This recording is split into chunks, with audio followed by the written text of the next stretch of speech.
Hello and welcome to the second episode of Mastering the Four-Wheel Drive System in your Thar। आज का second episode होने वाला है intermediate level का, जिसमें हम समझेंगे 2H, 4H और 4L ये तीन मोड्स के अलग अलग यूजेस और ये तीन मोड्स में अलग अलग पावर डिस्ट्रीब्यूशन कैसे होता है वो हम समझेंगे। ये मैं बहुत ही एक सिंपल और लेमन्स टर्म में ये सारे वीडियोस बनाने वाला हूं कि आप समझ सके एग्जैक्टली कि हो क्या रहा है। ज्यादा टेक्निकल वर्ड्स नहीं यूज करूंगा। इसका फर्स्ट एपिसोड बिगिनर लेवल का था, जिसमें ये तीन मोड्स में सेफली स्विच कैसे करना है ये मैंने दिखाया था। अगर आपने वो नहीं देखा हुआ एक बार देख लीजिए, अगर देखा हुआ है so we can continue with this episode. So अभी सिंस हम पावर डिस्ट्रीब्यूशन की बात करने वाले हैं तो आपको ये पहले समझना बहुत इंपॉर्टेंट है कि इंजन से पावर व्हील्स में जा कैसे रहा है, कौन से स्टेजेस में जा रहा है। तो ये आपको एक्सप्लेन करने के लिए मैं पहले आपको बायोलॉजी समझा देता हूँ गाड़ी की। आगे है इंजन गाड़ी का, इंजन से पावर आता है यहाँ पे ट्रांसमिशन में। ट्रांसमिशन इधर मैनुअल होता है या तो ऑटोमेटिक होता है। इस केस में हमारे पास मैनुअल ट्रांसमिशन है। ट्रांसमिशन में आपकी जो पावर है वो आप मॉड्यूलेट कर सकते हैं गियर शिफ्ट करके अप एंड डाउन, जिससे आपका टॉर्क चेंज होता है और गाड़ी का स्पीड वेरिएशन होता है। यहाँ से पावर आगे जाता है ट्रांसफर केस को। ट्रांसफर केस एक अलग सेट है गियरिंग का जो 4H एंड 4L के लिए यूज में आता है। वो हम थर्ड एपिसोड में डिटेल में डिस्कस करेंगे, बट अभी के लिए जानते हैं ट्रांसमिशन से पावर जाता है ट्रांसफर केस में, और ट्रांसफर केस से आगे होते हुए through the drive shaft power जाता है डिफरेंशियल में। डिफरेंशियल से पावर स्प्लिट होता है थ्रू द एक्सल एंड वो व्हील्स में जाता है 50% एंड 50%। ये तो बात हो गई 2H की, मतलब आपके जो पीछे के दो व्हील्स है उनमें ट्रैक्शन है, मतलब गाड़ी अभी 2 व्हील है। सिंस ये पार्ट टाइम 4 व्हील ड्राइव गाड़ी है थार, तो आपका ऑल द टाइम चारों भी व्हील्स एंगेज नहीं होते हैं। उसके लिए आपको सिलेक्ट करना पड़ता है 4H या 4L। So while normal driving conditions में आप 2H में चलाना चाहिए, जहां पे आप हाईवे पे चला रहे हैं या नॉर्मल जो ग्रेवल कंडीशंस है, कुछ ज्यादा एक्सट्रीम ऑफ रोडिंग नहीं है, उस केस में आप चलाएंगे 2H में। बिल्कुल भी आपको 4H या 4L में तो बिल्कुल भी नहीं, आपको हाईवे पे ये दोनों मोड्स में नहीं चलाना है। कंपल्सरीली 2H में चलाना है, वरना आप अगर ये 4H 4L में चलाने को देखेंगे तो आप अपना ट्रांसफर केस डैमेज कर सकते हैं, ट्रांसमिशन आपका वो डैमेज कर सकते हैं। तो 2H का तो ये उपयोग हो गया। जब आप स्विच कर देते हैं 4H में, न्यूट्रल पोजीशन में होना चाहिए, जैसे मैंने बिगिनर वीडियो में दिखाया था। 4H में स्विच कर दिया तो यहाँ पे अभी हमें एनिमेशन के थ्रू दिखा रहा है कि 4H में स्विच हो गया है। इसका मतलब ये है कि जो हमारा ट्रांसफर केस है और उससे एक पीछे ड्राइव शाफ्ट जाता है, सिमिलरली एक सामने भी ड्राइव शाफ्ट होता है, बट वो एंगेज नहीं होता 2H में। जब आप 4H में शिफ्ट करते हैं तो सामने वाला ड्राइव शाफ्ट भी एंगेज हो जाता है through the transfer case, and वो एंगेज होने के बाद में सामने के व्हील्स को भी अभी पावर जा रहा है। तो मतलब इंजन का जो 100% पावर है वो चारों भी व्हील्स को 25% ईच, इस हिसाब से वो डिस्ट्रीब्यूट हो रहा है। ये आपको कब यूज करना है? जब आपका थोड़ा एक ऐसा कम ट्रैक्शन वाला सरफेस है, मतलब लूज सॉइल है या सैंड है या स्नोई कंडीशंस है, बर्फ गिरी हुई है, ऐसे कंडीशंस में आप 4H एंगेज कर सकते हैं। और एक इंपॉर्टेंट बहुत चीज, 4H में बाय डिफॉल्ट आपका जो ये है ट्रैक्शन कंट्रोल है वो ऑन ही रहता है, बट उसे आपको ऑफ कर देना है। ये प्रेस करके वो ऑफ हो जाता है, वहां पे आप देख सकते हैं वो ऑफ हो गया। एंड ये इसलिए करना है आपको क्योंकि आपको ऑफ रोडिंग कंडीशंस में थोड़ा बहुत व्हील स्लिप चाहिए।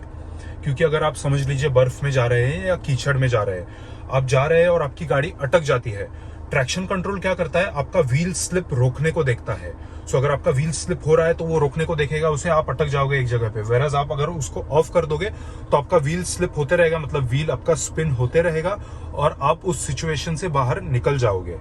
4L में जब आप शिफ्ट करोगे तो ये प्रेस करके हम चले गए N में एंड 4L में आ गए, तो यहाँ पे आ गया 4L एंड ऑटोमेटिकली उसका जो ट्रैक्शन कंट्रोल है वो ऑफ ही रहता है।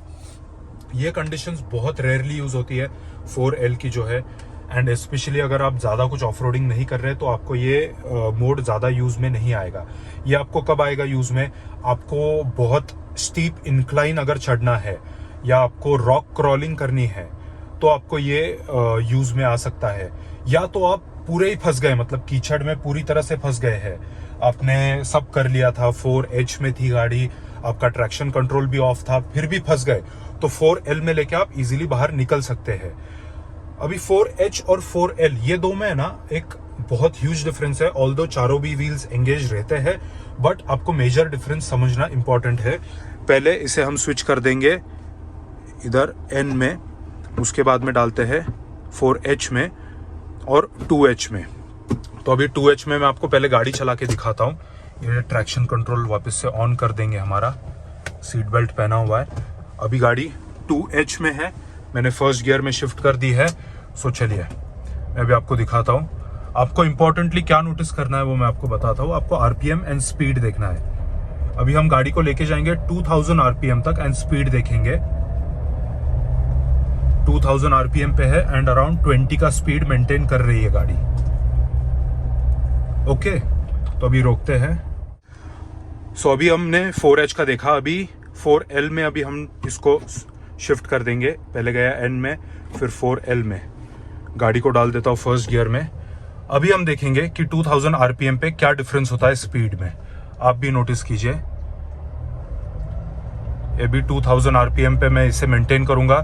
गाड़ी का speed around 10 kilometre per our पे मेंटेन हो रहा है 2000 RPM पे। तो ये आपको बेसिकली तो समझ गया। अभी इसे पहले मैं न्यूट्रल में डाल के 4H एंड 2H में डाल देता हूं। सो जैसे कि अभी हमने देखा कि 2H और 4H में गाड़ी 2000 RPM पे 20 किलोमीटर पर आवर का स्पीड मेंटेन कर रही है। वेरस 4L में शिफ्ट करने के बाद रेवोल्यूशन सेम है, मतलब 2000 RPM है, but the speed drops to 10 kilometre per hour, मतलब हाफ स्पीड। ऐसा क्यों होता है? तो ये जानने के लिए आपको पहले ट्रांसफर रेशियो समझना पड़ेगा। गाड़ी में, मतलब ऑफ रोडर्स में, एक ट्रांसफर केस होता है। इंजन से पावर आता है ट्रांसफर केस में, जो ट्रांसफर होता है पीछे की तरफ डिफरेंशियल में। तो जब 2H और 4H में गाड़ी होती है तो सिंस 1:1 का आपका रेशियो है, ट्रांसफर रेशियो, तो आगे अगर 2 रेवोल्यूशन होते हैं तो पीछे भी 2 रेवोल्यूशन ट्रांसफर हो जाते हैं। बट 4L में ये रेशियो है 1:2 का, मतलब आगे 2 रेवोल्यूशन होने पर पीछे एक ही रेवोल्यूशन होता है। इसका मतलब आपके पीछे के टायर्स को ज्यादा एनर्जी जा रही है, ज्यादा पावर जा रहा है, ज्यादा टॉर्क जा रहा है। ट्रांसफर केस जो होता है वो एक लो रेंज गियर बॉक्स है, अलग से गियर बॉक्स होता है गाड़ी में। वो मैं आपको 3rd एपिसोड में डिटेल में एक्सप्लेन करूंगा। बट आपको ये समझना चाहिए कि ये फंक्शन कैसे करता है एग्जैक्टली, कि 4L में एग्जैक्टली बहुत से लोगों को लगता है कि गाड़ी स्लो चल रही है या गाड़ी ज्यादा मतलब रिस्पॉन्ड नहीं कर रही है। तो उसका कारण ये होता है, आपको 4H या 4L ये दोनों भी, इसमें आपको दोनों मोड्स में आपको गाड़ी भगानी नहीं है। 4L में तो वैसे भी बहुत स्पीड ड्रॉप हो जाता है, बट ये आपको यूज कब में आता है कि जब आपको ऐसे स्टीप इंक्लाइंस वगैरह चढ़ने हो या आपको रॉक क्रॉलिंग करना हो कहीं पे, तब आपको 4L का यूज करना है। या अगर आप कहीं अटक जाते हैं, जैसे कि मैंने बोला कि बहुत एक बुरी सिचुएशन में आप अटक गए हैं, तो वहाँ पे आप 4L यूज कर सकते हैं। वरना एक नॉर्मल ऑफ रोडिंग एक्सपीरियंस के लिए आप 4H यूज कर सकते हैं, बहुत आसानी से गाड़ी निकल जाएगी। एंड नॉर्मल आपके जो हाईवे कंडीशंस है या डेली राइडिंग कंडीशंस है, उसके लिए 2H इज यूजफुल। तो ये तीनों मोड्स का आई होप आप पूरा जो डिटेल पावर डिस्ट्रीब्यूशन है ये समझ गए हैं, एंड जो ट्रांसफर रेशियो कैसे फंक्शन करता है वो आप समझ गए हैं। अगर आपको समझ में नहीं आया तो मुझे कमेंट सेक्शन में पूछिए, मैं आपको उसकी पूरी जानकारी दे दूंगा। इसका एपिसोड 3 भी देख लीजिए जो एक्सपर्ट लेवल का है, ये और इन डेप्थ जाएगा। वीडियो लॉन्गर होगा 3rd वाला। ये वीडियो वैसे ही लॉन्गर हो चुका है जो फर्स्ट वाले एपिसोड से, बट इसमें ज़्यादा इन्फॉर्मेशन है। सो 3rd एपिसोड ज़रूर देखिए, इसके पहले का नहीं देखा तो बिगिनर वाला देख लीजिए। And thank you for watching, I hope you like the video. ये शेयर कीजिए अपने फ्रेंड्स के साथ जो ऑफ रोडिंग में वेंचर करना चाहते हैं या जो ऑलरेडी ऑफ रोडिंग में है, जिन्हें ये चीज़ें नहीं पता, उनके साथ ये शेयर कीजिए। Thank you for watching, I will see you in the next one, bye.